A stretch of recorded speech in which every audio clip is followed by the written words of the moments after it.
you can imagine if the 8-core is $329, the 6-core is going to be pushing down to Core i5 prices, right? We're talking, Yep. I guess they're going to charge $250 for a 6-core chip, right? So with hyperthreading. So that's basically sort of like a 6800K for half the price again. But so real quick, we've had some chat in here about a couple more things. Power consumption, like what people are asking about power, kind of cover that a little bit. Yeah, so I didn't get to do power testing again. I will say, if you go out and you read all the reviews on the internet, everybody's like, man, these things got it really late. A lot of people got these things last minute. People were testing with last minute. Power testing is not always my highest priority because I sort of think, you've got a desktop system with a video card, 2 SSDs, and 3 hard drives. Are you really trying to be all green in your electric car? No, this is your monster performer. No, you got one breaker, and you got to share everything. The toaster and the gaming PC. Right. It's all in the same breaker. You don't want to overblow it. But definitely the 1700, the Ryzen 7 1700 it just sips power. I was running some tests, eyeballing stuff against the 6800K, and it was like, I think it was like 100 watts. I mean, with the 1080 in there, of course, there's a GPU load, and the Broadwell E would be at maybe 110, 120. So you're not looking at a significant savings, but actually did some power tests. Oh, great! Nice. But, it's not. I only have what I have around my office. I work in New Hampshire. I work from home. I'm not in the office, so all I have is some older PCs. The GPU test bench is based off the Haswell E5960X, which is the top-of-the-line 8-core chip before the one that's available now. And the Ryzen 1800X just kills it in power efficiency. Like, it's, I think, close to 100 watts less at load, in gaming load. So the total system power use was almost 100 watts less than the 5960X. I also paid attention while I was doing the mainstream rig, and the difference wasn't as drastic there. It was, I think, 50 watts different between it, but the Ryzen system was 50 watts or so more efficient. But you got to keep in mind that's an 8-core, 16-thread part, and I was running a water cooler in that build, whereas the Core i5 system uses an air cooler and is only quad-core. So Ryzen's looking pretty damn good as far as efficiency is concerned. Okay. Well, and I think this kind of leads into the same kind of problem about getting it late. A lot of people are asking about overclocking. Why is overclocking not a part of this discussion? Yeah, it's not because nobody had time to do it. When I got my Ryzen part, I expected to get a water cooler. I didn't get a water cooler. We ended up having a good-sized Noctua, but you want to just get all your baseline benchmarks done. I didn't get a chance to do overclocking and I just had Noctua. And I mean, to be honest, there was an awful lot of head scratching and testing and retesting and more retesting as everybody was trying to figure out why are my 1080p low game setting performance numbers so off what I expect. So that you wanted to focus on that. Yeah, and I will say AMD has said 4.2, 4.3 all core. They're saying the things I've read, things I've heard from other benchmarkers, like 4.1 if you're lucky. So it's not. I actually got a water cooler, unlike you, but I didn't get any other cooler. So I was hoping to do a piece comparing the extended frequency range, which is the idea if it has a more powerful cooler, it could ramp up. But I didn't have an air cooler to test it with, so and I couldn't get one that quick. So. You guys had the opposite problem. Yeah, we had the opposite problem. I would have liked to, and I did actually get a water cooler yesterday, and there was just no time. I will say the XFR feature, extended frequency range, sounds pretty awesome on paper. As I understand it from what we were told last week by AMD, right now it's sort of a, I'm not going to say work in progress, but they were saying, yeah, with XFR you might see 100 megahertz clock bump, and that's not really a lot. Yeah, no. And for what it's worth, to answer the question about overclocking, we actually have a freelancer who also got a kit for us working on a feature dedicated solely to the new Ryzen Master software and overclocking that should hopefully be on PC World next week. Yes. But I mean, there's just been a lot of information. It's hard to remember it all, but as I understand it, also the way you overclock with Ryzen is not what we're used to if you've been overclocking with Intel or Intel parts, frankly, because on a Broadwell E, you basically say, hey, I want to do a 2-thread overclock to X numbers, right? So if I'm only running lightly threaded tests, crank them up to this.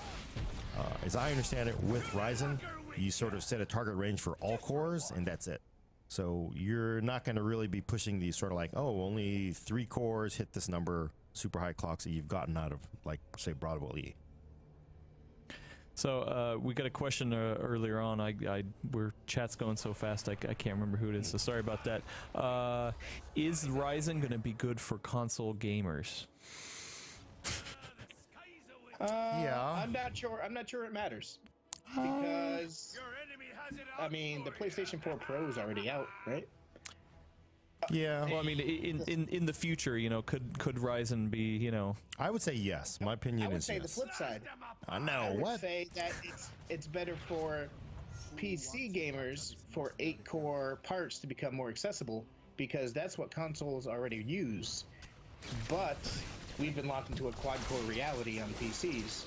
So if more game developers do indeed start optimizing for 8-core things for the masses, then I think that would be better for PC gamers in the future. I don't see console gamers necessarily getting much out of it. Well, but don't they still have to develop for the lowest common denominator, which is consoles? Which you know, so unless consoles move away from, Well, consoles they already have, 8 cores, 8 cores. very low, really? low Oh, okay. power, right? I didn't realize But that. I'm going to argue, yes, Ryzen 8-core is good because, yeah, I know everybody's disappointed over 1080p, low frame rate, low quality settings, but AMD has essentially democratized 8-core computing, right? If you think about it, Intel has never sold an 8-core chip for less than $999, right? Yep. And the new one is $1089. So, if you're a developer and you're going, yeah, I really need to burn, 20% of engineering resources so that the 5 guys who have, and gals, who have an 8-core Core i7 can play this game. No, there's going to be a hell no. I'm going to put it into music. I'm going to put it in all this other stuff. Basically, if you're getting an 8-core CPU for $329, list price $329. So for all we know, in 3 months it'll be under $300, right, on street.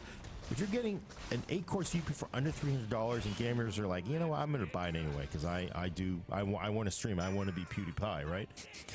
Without without the stuff that gets you in trouble with YouTube.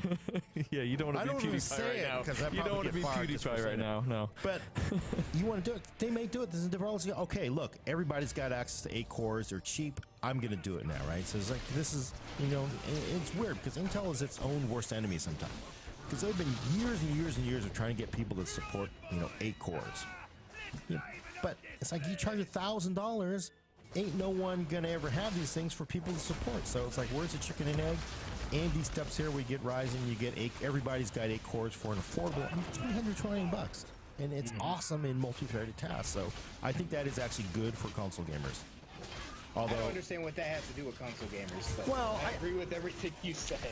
well, I think it's good because basically, if you have, we've been stuck with quad cores for most gamers because, Intel, right? So, but if developers if they're developing for console and develop for PC, I mean, look, consoles don't exist anymore, folks. They don't exist. They're basically PCs, right? Good point. So it just makes it easier for developers. And if they're saying, hey, we've got 16 threads on PC, we've got 8 threads. Who knows next gen consoles what you're going to have, right? It's like it just makes it easier for developers. That means they have more time to make it a better game for everyone, and more cores is better. All right. Yeah, Cool. What's the bottom line on Ryzen then? Yeah. So actually, you know what I want to get to, because I think this is very much situational. Like, again, if you're a content creator, you play games, I think Ryzen's awesome, right? And I think if you're a 95% gamer, Which, I mean, yeah, you're and okay that's me. with, yeah, that's you. Yeah. I like to do that stuff. I just like more cores. I think that, Ryzen is good for me. For Brad, for other people that are 95%, gamers, then yeah, no. Well, actually, let me ask you this. So here's the thing. Because nobody's coming from I'm coming from nothing, right? There's not like console gamers coming over. They got hardware. They got platform. So if you have, my advice is you have an X99 with a 6-core Broadwell E or Haswell E, and then decent GPU, don't upgrade the Ryzen. I mean, honestly, no, because you know what? Intel's going to probably cut prices.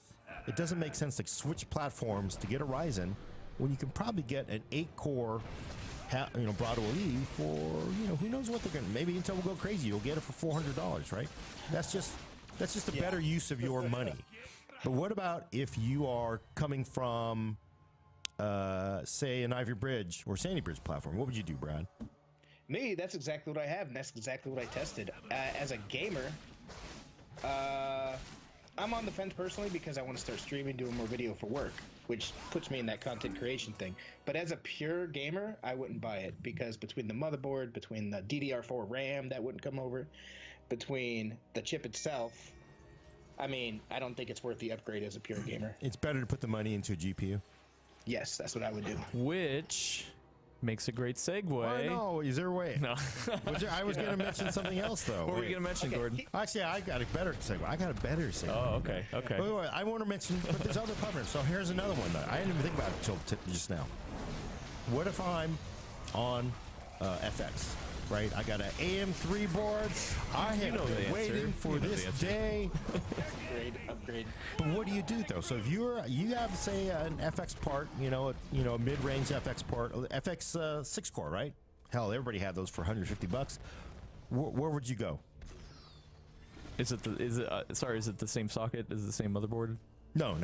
So I mean, at that point, you're gonna have to get all new anyway. You got to throw everything away anyway. So where do they go? Right? What do you do from there? What would you do, Brad? It would totally depend on what I'm doing. If I'm a gamer, I mean, it's the same answer. Kaby Lake. If I was, looking to dabble in content creation, or if I really truly believed in the vision of DirectX 12 and think AMD is actually be able to push people towards optimizing for that, maybe I'd take a chance on the 1700.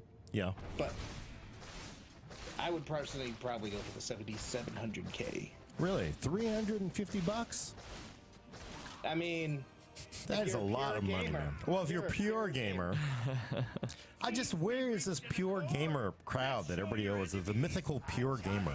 I mean, besides, I don't know, like my kids, they're pure gamers because it's not like I go home and be like, hey, you get that PowerPoint done? No, but where's this pure gamer thing? But I think a lot of people do that. Not pure. I mean, you check your email, you freaking do a PowerPoint presentation or whatever. Yeah, that's not the same. But I will say that unlike you, I don't have an inordinate amount of hate for FX. I think that if you have a decent GPU and you're playing at 1080p, it can still do all right. So really look at the benchmarks. Yeah, and consider whether or not it's worth your money to upgrade. And there's plenty of people in the chat here that say they're on FX. So, Yeah, I think it really goes either way depending on what you do. If you are going to stream, if you need that core count, go Ryzen. If all you're going to do, because you get paid to play games by somebody somewhere, then yeah, it's 7600K though, don't you think? Don't you think it's a little? Yeah, 7600K. Yeah, I would do that. The Core i5. Okay, here's the last one. What if you're on? Because there's still plenty of old platforms. What if you're an old X79 user? You got a 6-core, Sandy Bridge E, right? Mm-hmm. Where do you go?